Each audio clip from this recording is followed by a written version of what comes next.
Hello and welcome to the Real Leaders Podcast. My name is Zachary Adler. Today with me, I have Elaine MacDonald, CEO of the Knowledge Impact Network. Elaine, thank you so much for coming on the show today. I'm excited to learn about this and thanks again for being here. Absolutely. Well, thanks so much, Zach, for having me here on the Real Leaders Podcast. Of course. Well, to start us off, why don't you just give us a brief overview of what the Knowledge Impact Network is and a little bit about your role there. Sure. So Knowledge Impact Network is essentially a curated exchange of knowledge for good. And the premise behind KIN, which is what we call it, KIN is the spirit with which we treat our global family, is that our knowledge, our skills, our insights and connections are all unique to all of us, right? And it's a powerful asset. But the challenge is it's all intangible and locked in our individual minds. And so the question is, how can we take this underutilized asset and make the most out of it and use it for good? So if you think about Airbnb and Uber and what they've done with sort of the home and car market, of how you take that underutilized asset, if you think about it, knowledge is another underutilized asset that actually has incredible potential to be recycled, repurposed, and regenerated, right? It is a gift that you can give and you don't lose it. And there's this multiplier effect. So essentially, knowledge is, to be bold, humanity's greatest sustainable asset. And so how can we take that and really leverage that to accelerate positive change in the world? So that's really the premise behind KIN, is we're trying to build this movement of inspire leaders to think about their unique knowledge and how can they use that and access and share that with different networks that they don't normally interact with and engage with, and use it to kind of help this world deal with all these urgent challenges. My own journey, you had asked, the second part of your question is like, how did I get here? I joined as the first CEO of KIN about 1.5 years ago. That is when I met 4 distinguished YPO chairs, Alon Shatreet, Pierce Dunn, Scott Mordell, and Abhijit Pawar, who had this vision of taking the extraordinary CEO network, global network of YPO, and using that as a starting point to create a movement of all leaders inclusively, no matter what their backgrounds or journeys are, and take all of that knowledge and find some way of kind of sharing that to really accelerate, change in the world. I met them because I was working as the executive director of an organization called Harvard Business School Community Partners, which is a program that inspires Harvard Business School alumni to channel their business management skills to support, nonprofits. And I loved doing that work. I did it for a number of years, and really being in that space of connecting leaders and seeing that sort of light bulb go off on both sides, right? Where they're able to use their skills, their talent, something that's unique to them, and really apply it in a way that really helps others. It's just an incredibly impactful moment when that happens on both sides, to realize that can happen. And I was doing that on a local basis in California, was growing that, just seeing the potential. But then the pandemic had hit, and it became clear that, gosh, the world is a much smaller place, as everybody else realized, a much smaller place than we had envisioned. Right. The needs were great. People were Zooming and engaging in all different manners. It didn't matter where you were. And it just became clear that there was room to really kind of build on this and expand on that. And very serendipitously, I met the YPO leaders who had this common mission, and it was just it was a perfect marriage to really kind of take the seeds of what I've seen and kind of really blow that out and expand that on a global basis. So that's how I joined KIN about 1.5 years ago now. So we're a relatively young social enterprise. Yeah, that was a great answer. That's definitely an amazing Awesome. It's a nonprofit, right? Yes, that's how we're structured. Gotcha. Yes. Yeah. I mean, just like you said, underused commodities. I don't know if knowledge is necessarily a commodity, but it's a store of value that is underutilized. And I imagine that you're functioning sort of as the super connector. So you're looking to see, all right, where is their need and where is their value that is going unused. Yeah. And I'm curious, are these connections that you're making? I did a little research on Kin, and I know you have these sort of three separate ways that you're going about connecting people, with the shorter sessions, the more deep dives, and then the longer month-to-month ones. Right. My first question is, are the executives who are sharing their time, is that a pro bono thing? Are they currently in business? Are they retired? Is there sort of a spread of people who are doing it? Yeah, absolutely. They are all giving their knowledge on a pro bono basis. So they're eager to share their knowledge in ways that are useful. The composition of our leadership network to date, about 2/3 have some sort of C-suite background or title.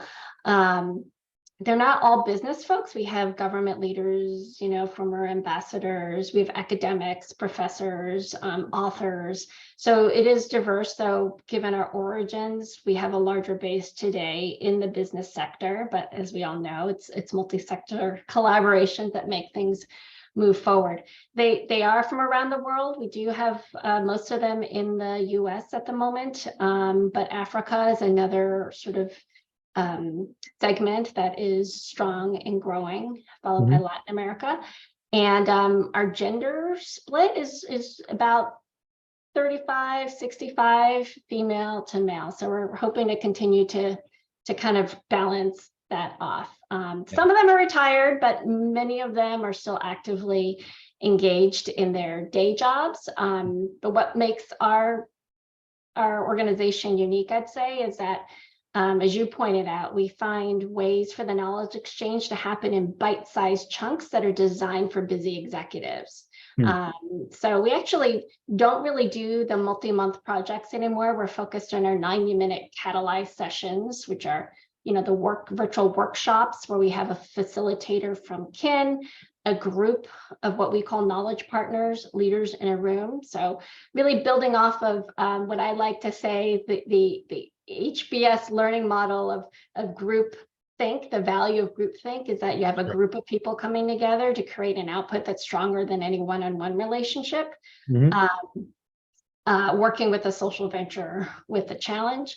And the group also gets to meet each other and know each other. So it's this peer network where they may not have known each other before, but we're really introducing them now because they all care about a common cause. That and we also have our impact circles, which are these global forums, if you will, of advocates and social innovators who are interested in a common cause, and they work on an ongoing basis to take some sort of action. So these are more flexible. They're designed for the executives, the C-suite and senior leadership type executives who want to make progress in moving forward, but don't have the time to sort of sit down and do a project per se over a multi-month period in a dedicated way. I see. Okay. And so you have, just like we have Uber or Airbnb, we have, the people who own the cars and the people who need rides. So in your scenario, what do you call the two groups, the learner and the teacher per se? Like what are those two groups called? Yeah, so we actually purposefully don't use terms that point to sort of a one-directional exchange of knowledge. It really is a group-based sort of collaborative exchange. So we call the people who volunteer to share their knowledge, the leaders, our knowledge partners.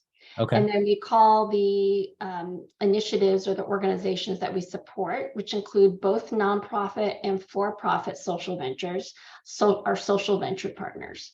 And we bring them together, and there's a lot of overlap because, as we know, there's a lot of social venture partners who were former business leaders, and just there's a lot of overlap. So we try not to make it sound like there's some sort of hierarchical one direction. And we do find, as we put these people together, that the connections go in all directions.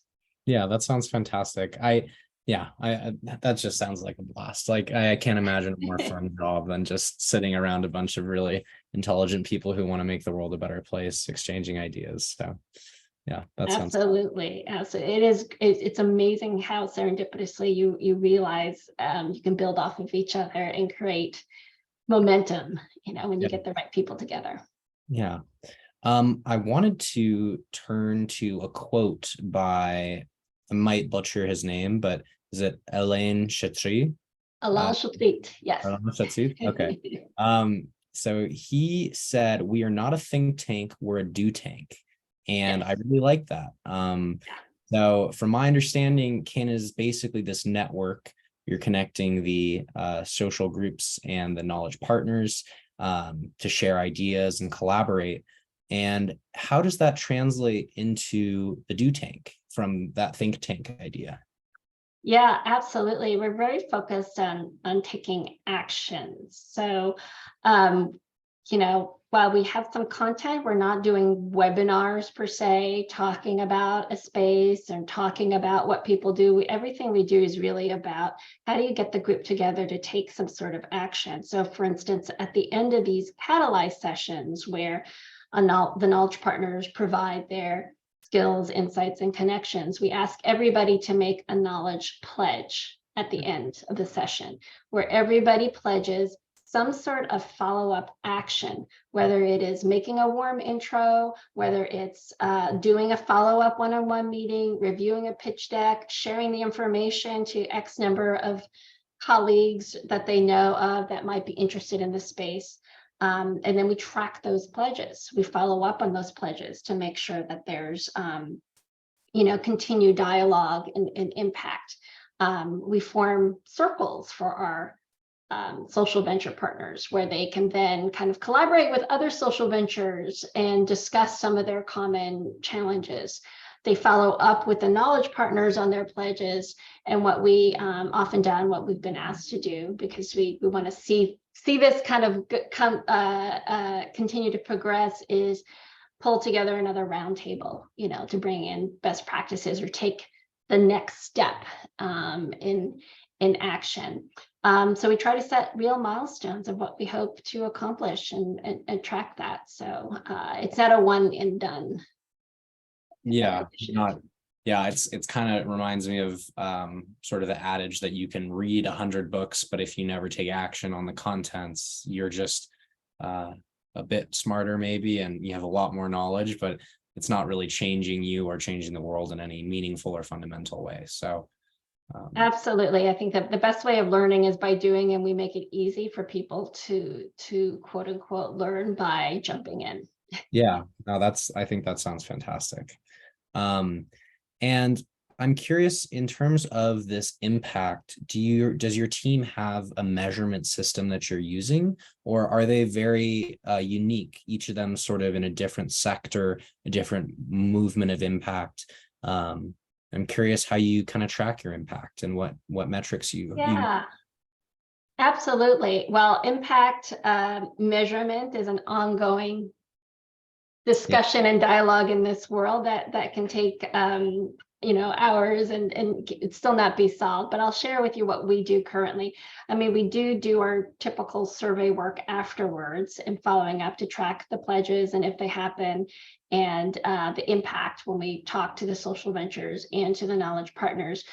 We do on our core level though look at the number of lives touched. We look at the number of, because we can, as we're not the direct service provider per se, it's not us on the ground doing the field work, but we do want to know that the impact that their knowledge partners provide, which tend to be on a more strategic level, how many lives that they end up touching through the social ventures that they had supported. So sure. that's our kind of probably our ultimate metric is number of lives touched. Yeah, I know impact measurement and the metrics that go into it are incredibly difficult to sort of measure for lack of a better word. It's there's no set system, and I'm sure that the longer impact business becomes as popular and as formidable a force as it is, the closer we'll come to really understanding how to measure and what those factors are that are really important. I know there's a Yes. lot of stuff going on in the EU regarding greenwashing, and the US doesn't have any of those measures right now, and it's really on us as businesses to fundamentally choose what we say impact is, and not Right. just let anyone put a green label on something. Exactly, rather than getting too specific, because it can be challenging then to do that measurement accurately. We feel that number of lives touched is sort of the right level of being accurate without, assuming too much. There's one other impact measurement I forgot to mention, because as you pointed out, we really have two target audiences or key stakeholders. It's the social ventures, and then it's also the knowledge partners. So the other measurement we really look at is the engagement and the number of knowledge partners or leaders that we have joining our network, participating in a circle or a catalyzed session, who is actively engaged. Because again, the spirit of the organization is how do we build this movement of leaders who I fundamentally want to create positive impact, but they feel like they don't know how, or they don't have the time. And we make it really easy with these baby steps that are very attainable. Not baby isn't simple, but it's something that people can do. Anybody can do, and put aside 90 minutes, for instance, for a lunch.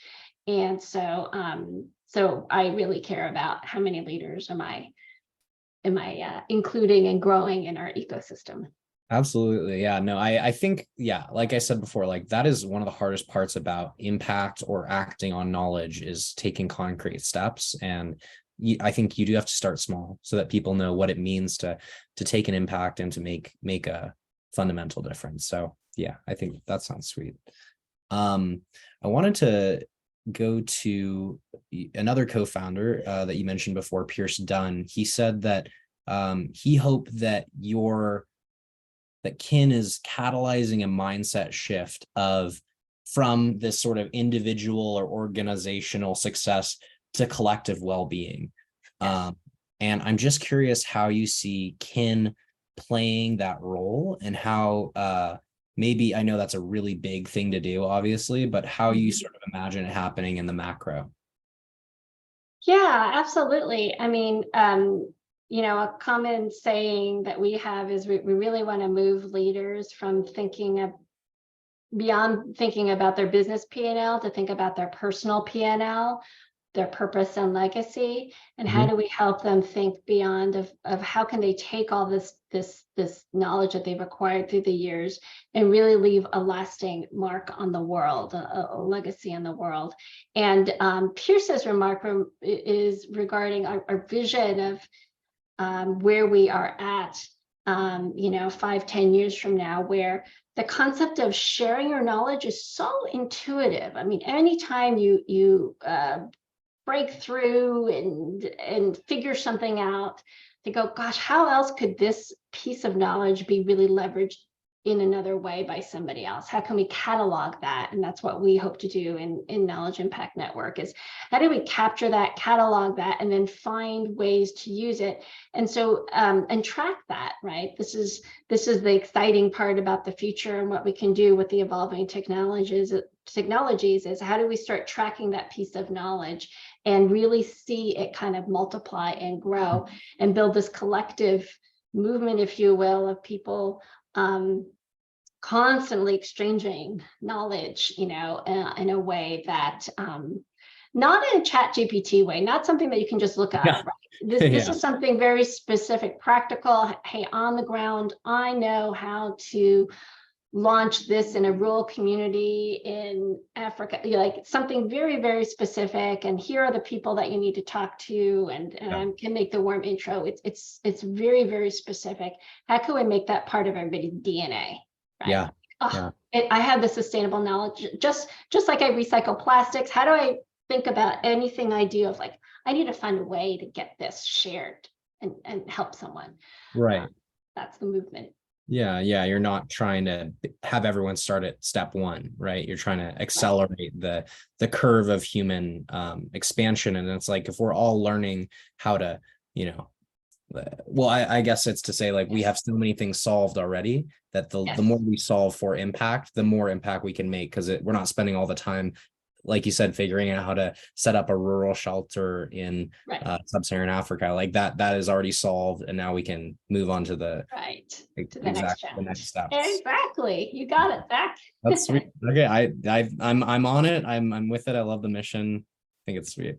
Fantastic. Yeah. Jump So on board. yeah, I will be for sure.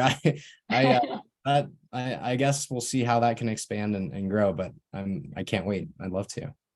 Fantastic. So you have the ear of our audience of executives. Many are impact oriented, a few are not. Is there anything you want to leave them with? Some way that you can that they can find kin, that they can contribute, that they can lend their knowledge or come to you for solutions? Absolutely. I mean, basically our website, www.knowledgeimpactnetwork.org, is a great place to kind of jump on and just click on the button to engage, and they'll be introduced with, what their next steps are, where we learn a little bit more about their knowledge and what causes they care about, so we know how to apply and help them, direct them to say, hey, if mental health is something that you're interested in, we have these types of opportunities. Or food security, here's another set of opportunities. So it's really easy. I mean, what I would advise is that we get the mindset of busy executives, and we make it easy for them to engage. Sure. It's turnkey, and yeah, it's really meaningful at the end of the day to feel like you've contributed in some way. Yeah, no, it sounds like it, and I think it sounds like a really intelligent solution to those CEOs or executives who don't have a lot of time and who still want to make a meaningful difference, and who need to take some baby steps and learn and then grow into the roles that they're meant to be in. So Absolutely. yeah. And then our final question today is, what is your definition of a real leader?